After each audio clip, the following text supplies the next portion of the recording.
के नेपाल ऐनलाई संशोधन गर्ने विधेयक 2081 माथि प्रतिनिधि सभा नियमावली 2079 को नियम 112 बमोजिम संशोधन पेश गर्न चाहनुहुने मान्य सदस्यहरूले विधेयक शाखा प्रतिनिधि सभा संघीय संसद सचिवालय सिंहदरबारमा दिन सक्नुहुनेछ।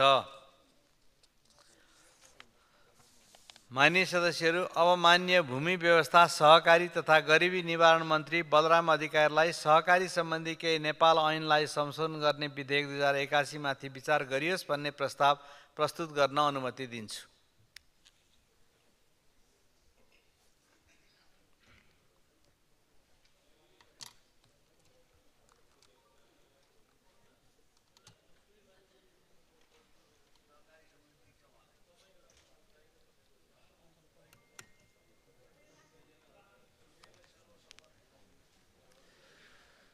सम्माननीय सभामुख महोदयको अनुमतिले सहकारी सम्बन्धी केही नेपाल ऐनलाई संशोधन गर्ने विधेयक 2081 माथि विचार गरियोस् भनी प्रस्ताव प्रस्तुत गर्दछु। धन्यवाद।